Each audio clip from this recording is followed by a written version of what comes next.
Bienvenue à tous, je suis très heureux de vous retrouver pour ce second tuto. Ce second tuto sera consacré au montage de l'Ithaca.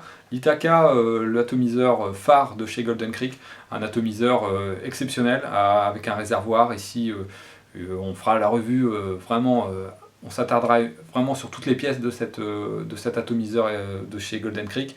Pour l'instant, on va regarder un montage, en fait un montage dual coil, un montage qu'on va appeler le montage Highlander, un montage en fait qui consiste à mettre deux fibres de silice avec un fil non résistif, résistif, non résistif, et en fait, de mettre une silice entre les deux. Donc c'est-à-dire en fait finalement de se retrouver dans la petite chambre avec la céramique, avec trois fibres de silice, dont deux, la partie la plus haute, sur la partie supérieure et la partie inférieure, entre les deux, cette fibre de silice nue.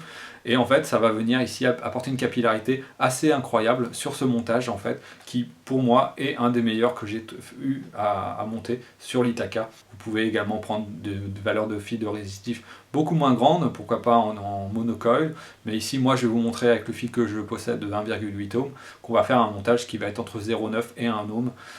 Voilà, on voit ça tout de suite en gros plan. Donc c'est parti pour ce montage, un montage donc dual coil sur l'Ithaca. On va d'abord tout simplement démonter les différentes parties de l'atomiseur, celles qu'on va avoir besoin pour réaliser le montage. Donc ici je vais enlever le tank et toutes les parties supérieures de cet Ithaca. Hop, on va garder uniquement en fait l'intérieur du plateau, donc la céramique et l'embase. Voilà, avant toute chose, moi je vous conseille de bien resserrer cette céramique avec une pince.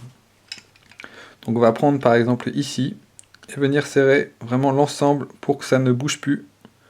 Ça va faciliter énormément le montage par la suite. On va venir desserrer la petite partie ici en plastique, la petite partie noire. Alors pour ce faire, on va prendre une petite pince coupante, de la fibre en 3 mm et évidemment du fil non résistif, résistif, non résistif, donc un fil qui est composé de trois parties, non résistive, la partie résistive ici en noir avec l'épaisseur du paquet, et la partie non résistive. Donc on va prendre deux brins. Donc voici les deux fils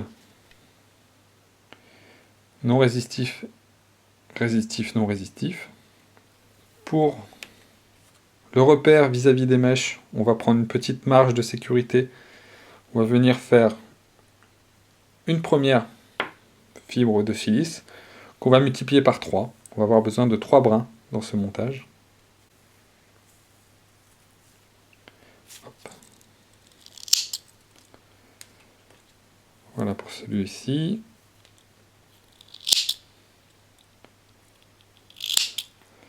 Donc vous allez vous retrouver ici avec 3 fibres de 3 mm. Le premier fil, l'idée va être ici de mettre à l'épissure en contact avec la fibre silice 3 mm, venir partir légèrement décalé sur la gauche et venir serrer, faire ses spires, d'espacer d'à peu près d'1 millimètre, tout en ne serrant vraiment pas votre silice. Il faut vraiment que vos tours, vos spires, tiennent, on va dire juste à peine sur la fibre. Une fois qu'on a fait ça, on ramène les pattes vers soi, comme ceci. On va jouer un petit peu sur l'espacement, on va essayer de trouver quelque chose d'uniforme.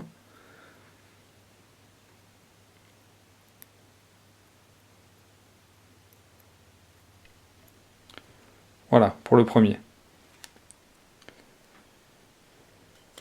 Notre premier brin est fait. On va faire exactement la même chose sur un deuxième.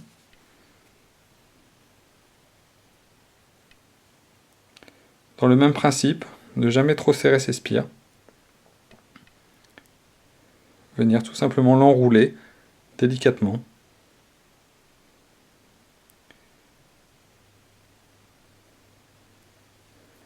Comme ceci.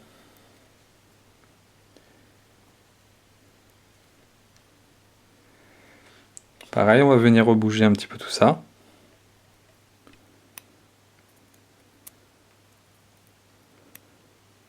Pour trouver quelque chose vraiment d'uniforme.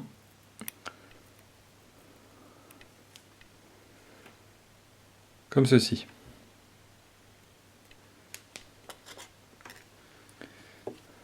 Ensuite, on va venir placer ces différents fibres, différents brins de silice, à la fois les deux qui ont été prémontés d'un fil non résistif, résistif, non résistif, et venir les installer. Alors le premier, on va le passer ici en travers, en biais. On va venir le placer sur la partie ici la plus haute, vers la partie la plus basse de la céramique, comme ça. On va venir finalement le mettre en biais. Donc on va l'installer.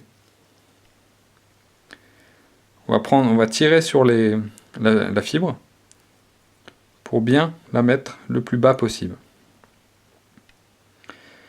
Pour rappel, pour ce montage, la partie ici où le fil va passer dans la partie céramique, ici ça sera consacré au plus. Donc on va venir juste la placer pour le moment ici. C'est juste pour la retenir pour faire le montage de l'autre fibre et de l'autre fibre montée du fil non résistif. La partie ici qui va venir sur le métal va venir se placer ici directement sous la petite molette en plastique, c'est-à-dire le négatif. On va donc prendre, et c'est là toute la particularité de ce montage en dual coil, une autre fibre de silice qui vient se placer au-dessus ici, qui vient croiser la première qui vient d'être installée. On va venir donc tirer, voilà, ici de chaque côté. Par-dessus celle-ci, on va y placer la dernière fibre qui est montée, lui, du deuxième coil. Elle va venir se placer directement dessus, sur le même principe, au niveau parallèle en fait à la fibre qui n'est pas munie d'un fil résistif non résistif. On va la faire passer dans la rigole. On va venir la placer sur le moins, directement. Ce qui va dépasser, nous allons l'enlever.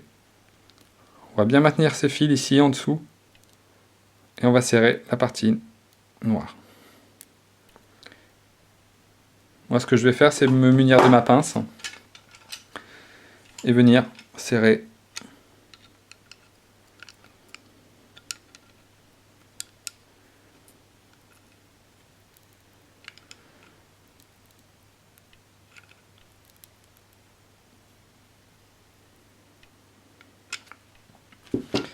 voilà. Ici ensuite, on va s'intéresser à la partie dédiée au plus. Et avant de resserrer ce montage, on va venir ôter la fibre ici, qui est sans le fil résistif. Là, en fait, la partie qui est en dessous, la dernière fibre installée. Et on va la couper à ras ici. Comme ceci. On fait de même de l'autre côté. On fait attention de ne pas couper le fil ici.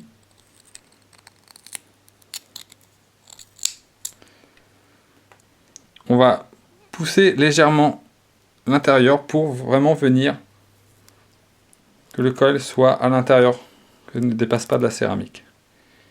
Comme ceci. Donc on va maintenir avec son doigt ici. Et on va venir finir le montage en mettant, comme vous avez l'habitude de faire sur votre Itaka, venir le placer sous le joint torique qui se situe sur le pin 510. On va venir donc bien plaquer pour que ça tienne sur la céramique sur le côté. Venir le passer ici. On va rattraper l'autre.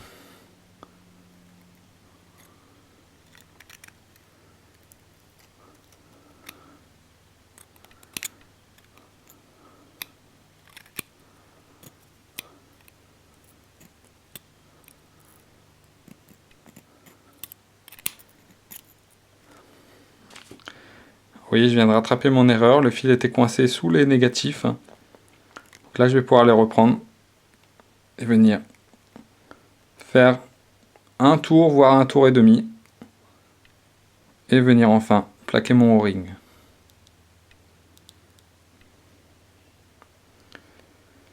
Je viens couper ce fil ici.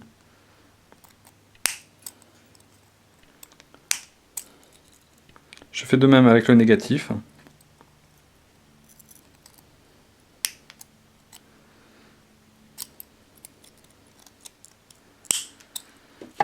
Je vérifie bien que rien ne se touche.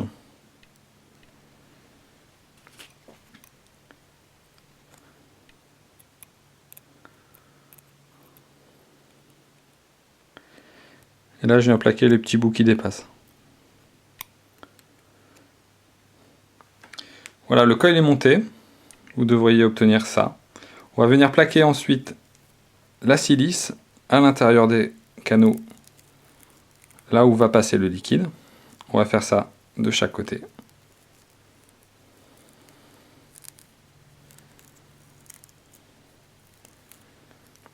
On va venir couper à la hauteur du joint torique, c'est-à-dire ici. Chaque brin.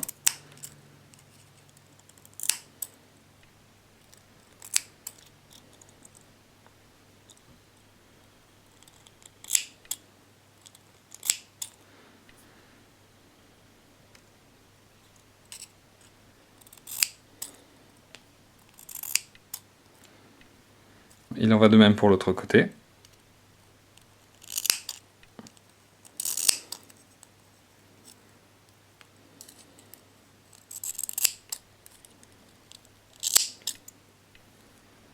Comme ceci. On va venir replacer le tout à l'intérieur. Alors on va maintenir tout à 2 doigts ici comme ça.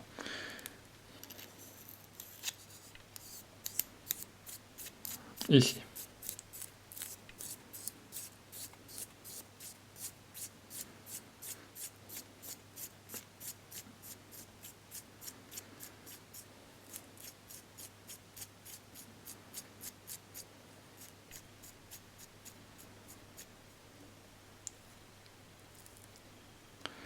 L'important ici va être de placer le petit espace, l'entrée de liquide finalement de la base de l'Ithaca entre les deux rigoles. Donc on va être à peu près ici, de chaque côté. Et on va venir la placer sur la partie la plus basse de notre cher Ithaca. On va venir dévisser l'embase qui sert de connexion 510. Ici c'est la connexion hybride. On va venir voir s'il y a de la résistance. Voilà. Si on ne devait pas être bien placé, on va vérifier avec l'embase 510. On voit que le pin est légèrement enfoncé. On va pouvoir venir resserrer un petit peu cette embase, enfin la remonter plutôt, pour pouvoir descendre le pin.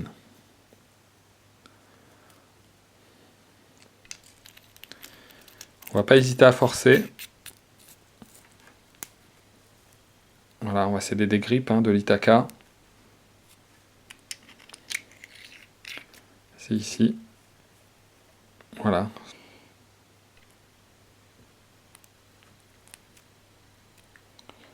On va venir trouver une connexion un peu plus profonde. Voilà, comme ceci. On va vérifier tout de suite le montage.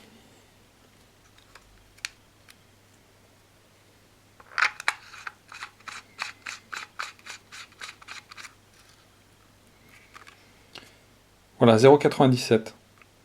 Alors tout d'abord, on va mettre du liquide sur ces résistances. On va bien imbiber de l'embase ici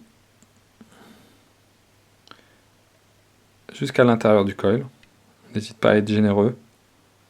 Il y a beaucoup de fibres qui viennent apporter une capillarité suffisante à ce montage.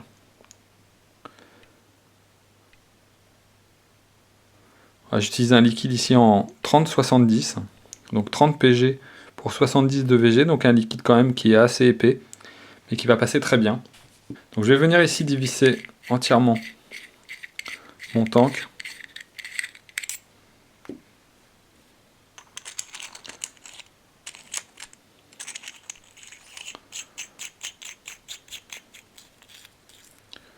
Voilà. Alors première chose, on va remettre son drip tip.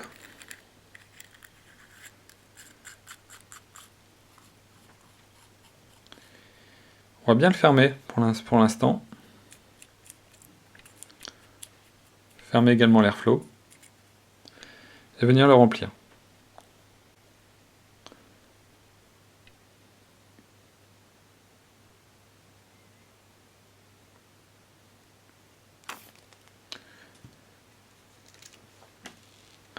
On va revenir placer la première partie du top cap.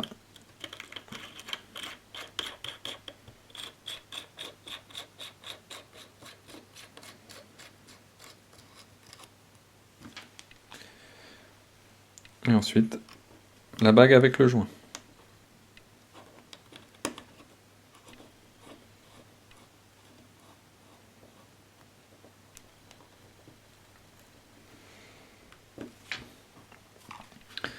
Voilà, l'Itaka est prêt à vaper. On va laisser quelques temps au montage pour s'imbiber. On va en profiter pour le monter en connexion hybride directement sur notre GGTS. Hop, on va refermer la connectique, ce qui va permettre de télescoper vers la connectique 510. On va la mettre au maximum revissée, car on ne va pas en avoir besoin. On va enlever évidemment cette partie sur le GGTS, y mettre la queue, ici qui vient d'être rechargé à fond.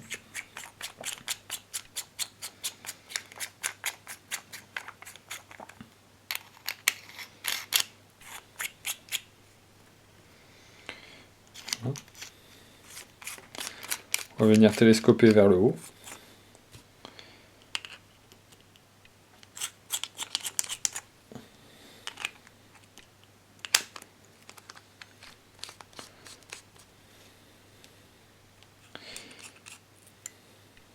Voilà, on ouvre son airflow au maximum. On va revenir serrer. Ici, on va vérifier que tout ça fonctionne. C'est parfait. Je vous conseille ici, dans ce montage particulier, de toujours avoir votre ouverture ici de liquide, votre contrôle de liquide, ouvert vraiment, on va dire, d'un bon 2 mm, voire un peu plus, suivant la VG de votre liquide. Donc ici, on observe à travers le liquide qui est rouge, hein, on observe vraiment bien que l'ouverture se fait vraiment très très bien. Donc voilà pour ce montage dual coil, le montage Highlander de l'Itaka. Donc un montage qui ici est entre 0,9 et 1 ohm, hein, un peu plus 1 ohm d'après le ohmmètre. On va se retrouver en gros plan et regarder comment ça vape. Donc voilà, nous voilà en gros plan, en retour en fait, de montage de cette Itaka en dual coil, donc le montage Highlander. Ici, je vais vous faire voir voilà, une petite séance de vape avec ce montage, donc en hybride sur le GGTS. Un setup magnifique forcément, et vous allez voir une vape très agréable, donc un airflow ouvert à fond, un serrage voilà, typique de l'Itaka, mais avec cette puissance du dual coil, donc voilà, 0,90, 1 ohm à peu près. On va voir comment ça vape tout de suite.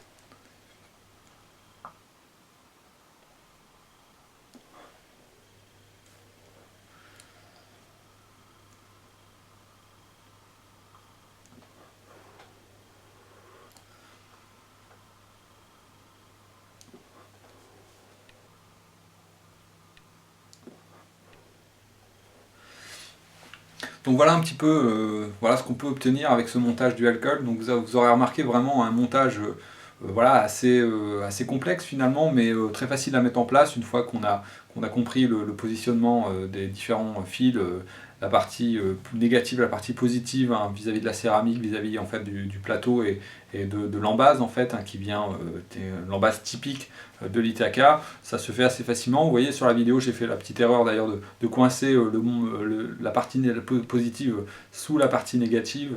Donc voilà, ça vous a permis de voir qu'on peut rattraper le montage. Bon, je l'aurais refait sinon, mais voilà, donc ça se fait quand même assez simplement. Et vraiment, ça a des performances. Moi, c'est le montage que j'utilise exclusivement sur cette Itaka. C'est vraiment le montage de prédilection que j'ai trouvé. Alors, bien entendu, on peut faire un montage simple coil. Je vais vous mettre ici les photos du montage que Patrick, en fait, notre admin du forum Golden Creek francophone, nous a fait, qui est d'ailleurs en lien, donc je vous invite à le regarder. Si vous cherchez une vape un peu plus douce, hein, parce que c'est vrai que le dual coil va avoir tendance quand même à chauffer davantage, vous pouvez se référer à ce tuto. Et en fait, on est à peu près dans le même principe, c'est-à-dire que c'est comme si on enlevait la deuxième partie résistive, en fait, la deuxième fibre de silice en 3 mm, et qu'on passait en fait uniquement son coil, plus une fibre par-dessus, en fait, pour apporter une capillarité supplémentaire sur le coil. Donc ça marche très bien aussi, c'est une technique voilà, pour amener plus de liquide, donc forcément pour avoir toujours des meilleures performances, une meilleure capillarité. Ici on a ni plus ni moins le même principe mais sur un double coil, et les deux coils vont être en fait au-dessus, en dessous et au-dessus de cette fibre, on va dire sans résistance, mais qui est là pour amener le liquide entre les deux, et ce qui vient en fait se servir des deux fibres résistives, hein, où le fil résistif est dessus, ça va venir en fait prendre une partie un peu plus importante de liquide et forcément aucun dry ease. Et comme vous avez pu le voir, j'ai aucun problème d'alimentation, je peux vaper ici en chaîne VEP sans problème.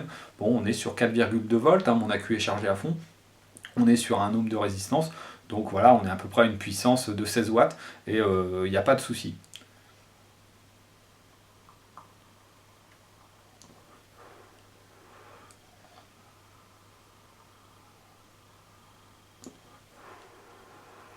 Voilà, avec des saveurs au top, hein, forcément. L'Ithaca reste pour moi l'atomiseur référence en termes de saveur, surtout en termes d'atomiseur à réservoir. Évidemment, les drippers sont très intéressants également, mais l'Ithaca avec un réservoir, pour moi, est vraiment la meilleure solution. Alors évidemment, vous pouvez aussi remplacer cette fibre de silice par du coton. Moi, j'ai toujours en fait cette préférence, mine de rien, vis-à-vis de la silice. C'est peut-être le seul d'ailleurs atomiseur qui me reste encore et qui utilise ce principe de fibre silicate. Voilà, c'est un atomiseur pour moi ultime. Et puis voilà, rien qu'à voir ce setup, on, on ne peut que en fait encourager cette façon de faire en hybride ici. Bref, voilà, c'est un setup qui est très joli.